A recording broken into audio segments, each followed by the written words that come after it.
Assalamualaikum warahmatullahi wabarakatuh. Alhamdulillahi rabbil alamin wal aqibatu lil muttaqin wala udwana illa ala zalimin. Asyhadu an la ilaha illallah wahdahu la syarika lah wa asyhadu anna Muhammadan abduhu wa rasuluh.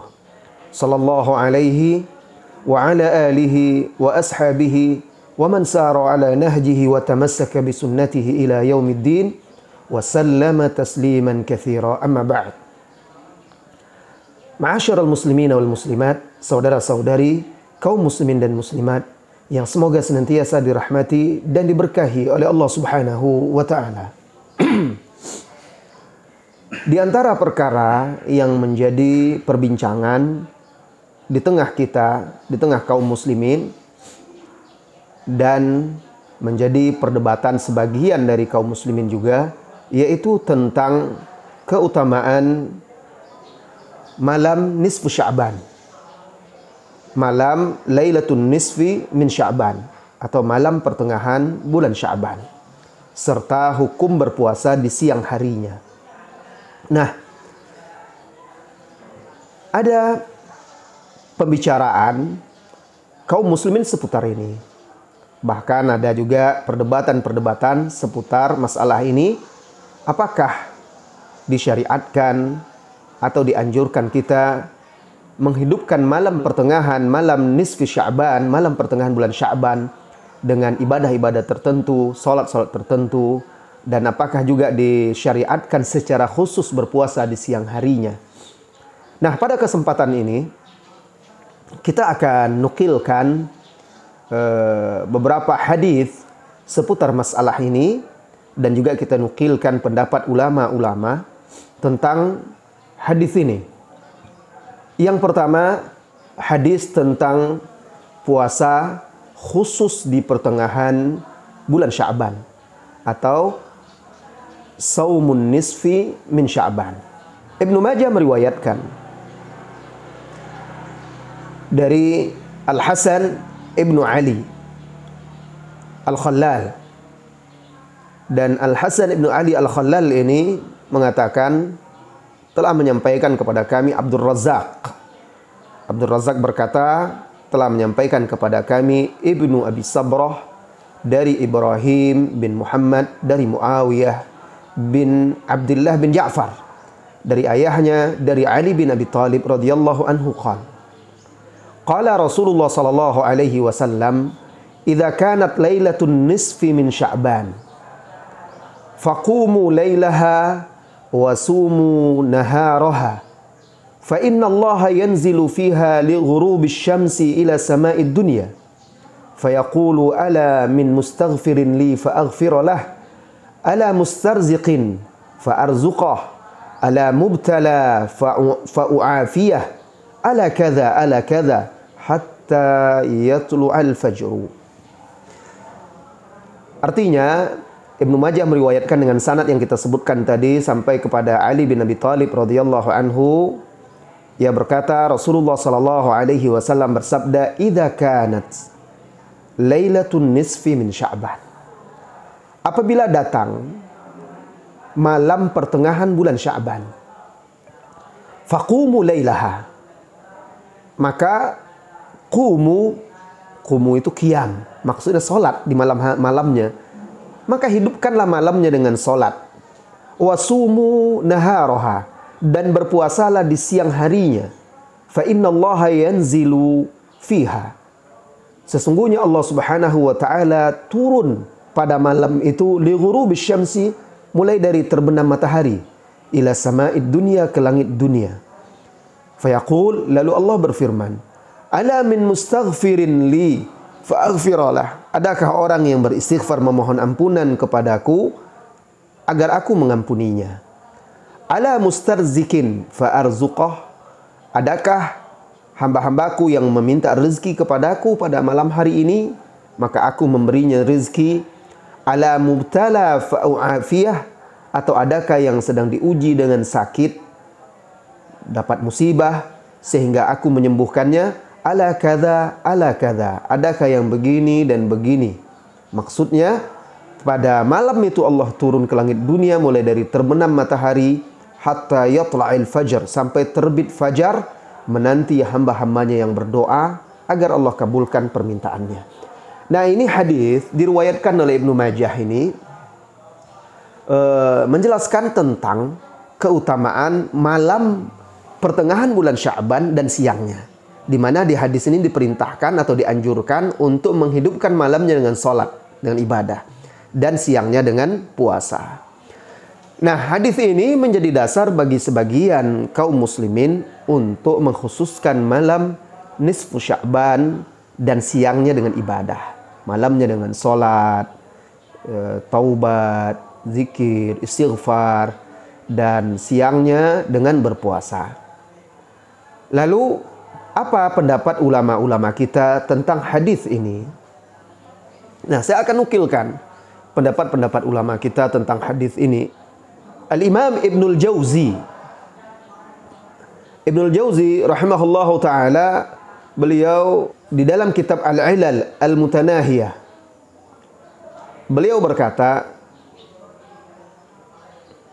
hadza hadithun la yasih. Hadis ini tidak sahih.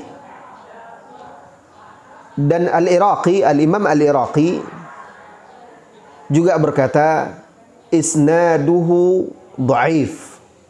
Isnad hadis ini, isnad itu jalur periwayatannya, ya, mata rantai perawi yang meriwayatkannya. Dari Ibnu Majah meriwayatkan dari syekhnya, kemudian begitu seterusnya, yang sebelumnya meriwayatkan dari yang sebelumnya, dan begitu seterusnya sampai kepada Ali bin Abi Thalib.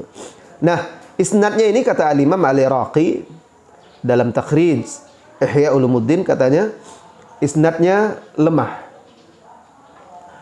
Kemudian Al-Imam Al-Aini berkata, isnaduhu dha'ifun. Isnadnya adalah lemah. Wa Ibnu Abi Sabrah, perawi yang di situ ada yang bernama Ibnu Abi Sabrah di dalam isnadnya. Huwa Abu Bakar bin Abdullah bin Muhammad bin Sabrah. Dia ini adalah Abu Bakar bin Abdullah bin Muhammad bin Sabrah, mufti Madinah wa qadi Baghdad.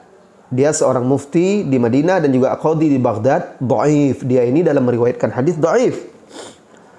Wa Ibrahim bin Muhammad, dan perawi yang lainnya Ibrahim bin Muhammad, yaitu huwa Ibnu Abi Yahya. Dha'afahu al-jumhur. Dilemahkan oleh jumhur, mayoritas ulama hadis. Jadi kata Al-Imam Al-Aini, di dalam isnadnya ada dua kelemahan. Ada dua perawi yang lemah, yaitu Ibnu Abi Sabrah dan juga Ibrahim bin Muhammad. Kedua-duanya dhaif. Al-Imam Syihabuddin Al-Busairi berkata, hadza isnadun fihi Ibnu Abi Sabrah, ismuhu Abu Bakar Ibnu Abdullah Ibnu Muhammad Ibnu Abi Sabrah. Di dalam sanadnya ada Ibnu Abi Sabrah, namanya adalah Abu Bakar bin Abdullah bin Muhammad bin Abi Sabrah, kata Imam Al-Busairi. Lalu dia melanjutkan, Ahmad bin Hanbal dan Yahya Ibnu Ma'in mengatakan yadha'ul hadis. Ibnu Abi Sabrah ini memalsukan hadis. Dan juga Al-Imam Al-Luqnawi atau Al-Luqnawi mencantumkan hadis ini dalam kumpulan hadis-hadis palsu. Kemudian Al-Imam Al-Mubarakfuri, beliau menjelaskan, wa fi sanadihi Abu Bakar bin Abdullah bin Muhammad bin Abi Sabrah Al-Qurashi Al-Amiri Al-Madani.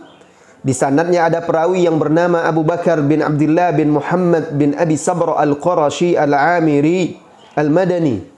Qila ismuhu Abdullah, dikatakan namanya adalah Abdullah. Wa qila Muhammad, wa qad yunsabu ila jaddihi, dan kadang dinisbatkan kepada kakeknya. Raumauhu bil wada'. Para ulama-ulama kritikus hadis menuduhnya memalsukan hadis. Kadza fit taqrib, sebagaimana di dalam kitab At-Taqrib. Wa qala Az-Zahabi, dan Al-Imam Az-Zahabi, jadi Al-Imam Al-Mubarakfuri menukilkan perkataan Imam Az-Zahabi fil Mizan, dha'afahu Al-Bukhari wa ghairuhu. Dia ini juga dilemahkan oleh Al-Imam Al-Bukhari dan lain-lainnya. Wa rawa Abdullah wa Salih ibna Ahmad an abihima. Abdullah dan juga Saleh, dua orang ini adalah putra dari Imam Ahmad, meriwayatkan dari bapaknya. Bapaknya berkata, kana yadha'ul hadis. Dia ini dahulu memalsukan hadis. Oleh karena itu, Al-Imam An-Nasa'i berkata matsruk. Perawi ini matsruk, ditinggalkan.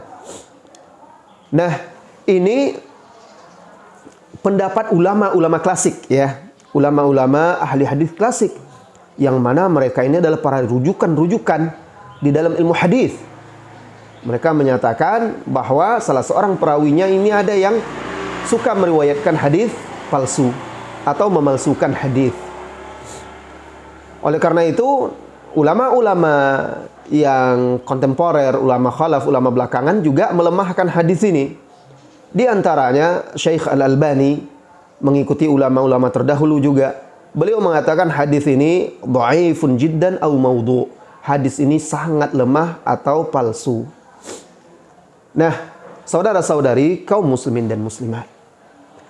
Jadi jelas bagi kita hadis yang diriwayatkan oleh Ibnu Majah ini tentang keutamaan atau tentang anjuran menghidupkan malam nisfu Sya'ban dan juga berpuasa khusus di siang harinya dengan keyakinan puasa nisfu Sya'ban.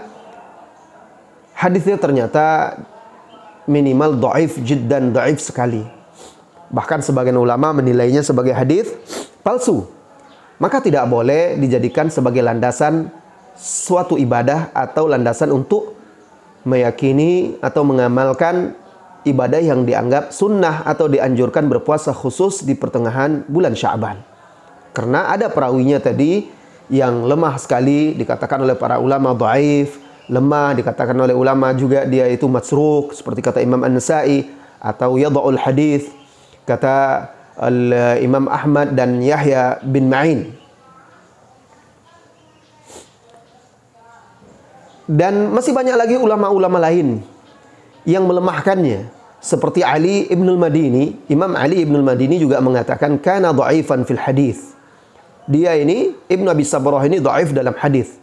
Di tempat lain beliau bahkan mengatakan kana munkarul hadis. Dia ini adalah perawi yang mungkar hadisnya. Kemudian juga Imam Daruqutni mengatakan dhaif. Imam Al-Juzjani mengatakan yud'afu hadithuhu, hadisnya dilemahkan. Bukhari tadi juga kita sudah katakan melemahkan dia. Kemudian Imam Ibnu Adi, beliau mengatakan ammatu ma yarwihi ghairu mahfuz. Umumnya hadis-hadis yang diriwayatkan itu tidak mahfuz. Wa huwa fi jumlati man yadha'ul hadis. Dia ini termasuk perawi atau orang yang suka memalsukan hadis. Imam Ibnu Hibban berkata kana mimman yarwil mawdu'at anis thiqat. Dia ini termasuk orang yang meriwayatkan hadis-hadis palsu dari perawi-perawi yang terpercaya. Dia nisbatkan kepada perawi yang terpercaya. La yajuzu al-ihtijaju bihi. Tidak boleh berhujjah dengannya. Al-Imam As-Saji mengatakan indahu manakir. Dia ini punya hadis-hadis mungkar, maksudnya meriwayatkan hadis-hadis mungkar. Al-Imam Al-Hakim berkata yarwil mawdu'at. Dia ini meriwayatkan hadis-hadis palsu. Jadi jelas sekali sebanyak itu ya ulama-ulama ahli hadis yang menjelaskan tentang kelemahan perawi ini. Dengan demikian hadis tentang keutamaan berpuasa khusus di pertengahan bulan Sya'ban itu hadisnya lemah sekali atau palsu dan tidak bisa diamalkan. Lantas bagaimana? Apa yang sunnahnya? Yang sunnahnya berpuasa setengah bulan, bukan pertengahan bulan saja. Kalau setengah bulan atau bahkan lebih banyak berpuasa di bulan Sya'ban itu memang ada anjurannya dan dilakukan oleh Rasulullah Sallallahu Alaihi Wasallam. Kita sudah bacakan hadisnya pada video yang sebelumnya. Bahkan hadis itu diriwayatkan oleh Imam Bukhari, Muslim dan lain-lainnya dari Aisyah radhiyallahu anha dan juga dari Usama bin Zaid. Ya, itu sudah kita sebutkan pada video yang sebelum ini. Baik, itu tentang puasa di pertengahan, khusus pertengahan bulan Sya'ban. Lalu bagaimana dengan menghidupkan malamnya? Sama di hadis tadi kan sudah ada juga ya.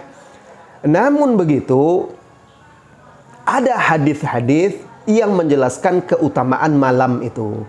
Jadi ada hadis lain yang menjelaskan tentang keutamaan malam nisfu Sya'ban tanpa ada ibadah khusus, tapi menjelaskan keutamaannya saja.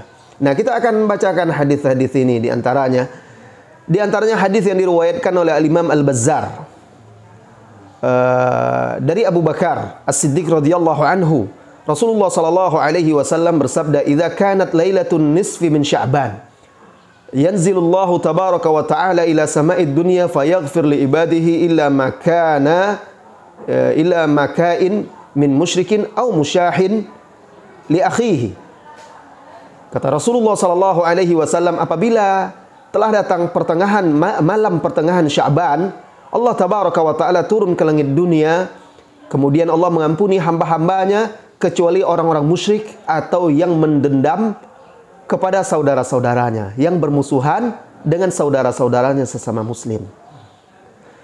Ini hadis yang diriwayatkan oleh Bazzar, ya. Ada beberapa riwayat dari Imam Al-Bazzar ini. Nah, kemudian hadis yang lain diriwayatkan oleh Ibnu Majah dari sahabat Abu Musa Al-Asy'ari dari Rasulullah sallallahu alaihi wasallam. Rasulullah sallallahu alaihi wasallam bersabda, "Innallaha la yattali'u fi lailatin nisfi min Sya'ban fayaghfiru li jami'i khalqihi illa li musyrikin aw musyahin." Artinya sesungguhnya Allah melihat hamba-hambanya pada malam pertengahan bulan Sya'ban. Lalu Allah Subhanahu wa taala mengampuni seluruh hamba-hambanya kecuali yang musyrik, yang menyekutukan Allah, dan juga au musyahin atau orang yang bermusuhan dan mendendam dengan saudaranya. Nah, ini diriwayatkan oleh Ibnu Majah. Nah, yang semakna dengan ini juga diriwayatkan oleh Al-Bazzar dari sahabat Abu Hurairah radhiyallahu anhu, diriwayatkan oleh Al-Imam At-Tirmidzi dari Aisyah radhiyallahu anha. Kemudian juga ada Al-Imam Al-Baihaqi meriwayatkan juga. Kemudian juga diriwayatkan oleh Al-Bazzar, Imam Al-Baihaqi, Ibnu Hibban, dan lain-lainnya. Kemudian juga ada diriwayatkan yang semakna dengan ini asar-asar dari sahabat serta perkataan-perkataan ulama. Nah, hadis-hadis tentang ini, tentang keutamaan malam pertengahan bulan Sya'ban yang menjelaskan bahwa Allah mengampuni hamba-hambanya kecuali musyrik dan orang-orang yang yang yang bermusuhan. Dalam riwayat lain disebutkan orang-orang yang pembunuh, kemudian memutus hubungan silaturahim, atau orang yang durhaka kepada kedua orang tuanya, atau pemabok, itu tidak diampuni pada malam itu. Nah, asar-asar ini juga ada juga asar-asar dari sahabat yang menjelaskan tentang makna ini, seperti yang diriwayatkan dari Ibnu Abbas, dari Abdullah bin Umar, dari Atha bin Yasar. Oleh karena itu, Al-Imam Asy-Syafi'i juga menjelaskan tentang keutamaan malam pertengahan bulan Sya'ban ini sebagaimana di kitabnya Kitab Al-Um. Nah, Al-Imam An-Nawawi rahimahullahu taala berkata, istahabba Syafi'i wal ashab al-ihya al-madhkur. Al-Imam Asy-Syafi'i dan juga ashab murid-muridnya menyukai ihya, menghidupkan malam itu dengan doa. Berdoa memohon ampun kepada Allah karena Allah mengampuni. Ma'an al-hadis dhaif, walaupun hadis itu sebenarnya dhaif, kata Al-Imam An-Nawawi. Lima sabaqa fi awalil kitab anna ahadits al-fadail yatasamah fiha wa ya'mal ala wifqi dha'fiha. Sebagaimana telah kita sebutkan bahwasanya hadis dhaif itu diamalkan dalam masalah fadail, keutamaan. Nah, ini menjelaskan tentang keutamaan nisfu Sya'ban. Nah, hadis tentang Allah Subhanahu wa taala mengampuni orang musyrik, mengampuni hambanya kecuali musyrik atau orang yang memutus hubungan silaturahim dan orang yang bermusuhan, itu juga disahihkan oleh banyak ulama, di antaranya Syekh Al-Albani rahimahullahu taala mensahihkan hadis tersebut. Oleh karena itu Imam Ibnu Taimiyah juga mengatakan, "Amma lailatun nisfi min Sya'ban fa fiha fadlun." Adapun pertengahan Sya'ban itu malamnya ada keutamaan. Tetapi keutamaan ini apa? Keutamaan itu adalah bahwasanya Allah mengampuni pada malam itu bagi hamba-hambanya. Tidak ada disebutkan di hadis-hadis tersebut ibadah khusus, misalnya sholat khusus, doa khusus. Tidak. Yang penting Allah mengampuni. Nah, apabila seseorang itu beristighfar, memohon ampun kepada Allah Subhanahu wa taala, silahkan ya. Oleh karena itu juga setelah Ibnu Taimiyah menjelaskan adanya keutamaan pada malam itu, beliau mengatakan lakin al-ijtima' fiha li ihya'iha fil masajid, akan tetapi berkumpul-kumpul untuk merayakannya, menghidupkan malamnya di masjid-masjid. Wa kadzalika as-shalah al-alfiyah, begitu juga salat yang dikatakan namanya salat 1000 rakaat. Nah, ini yang kata beliau tidak ada dasarnya dari Rasulullah sallallahu alaihi wasallam. Kaum muslimin dan muslimat yang semoga senantiasa dirahmati dan diberkahi oleh Allah Subhanahu wa taala. Kesimpulan di akhir video ini. Pertama, Lailatun min nisfi Sya'ban, malam hari pertengahan bulan Sya'ban ada keutamaannya.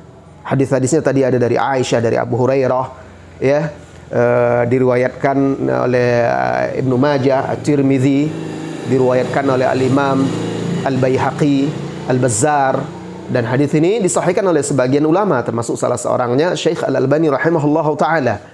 Apalagi banyaknya jalan-jalan hadis ini, kata sebagian ulama, menunjukkan bahwa hadis ini ada asalnya dan saling memperkuat satu dengan lainnya, ditambah dengan asar-asar dari sahabat seperti Abu Hurairah, Abdullah bin Umar, dan lain-lainnya.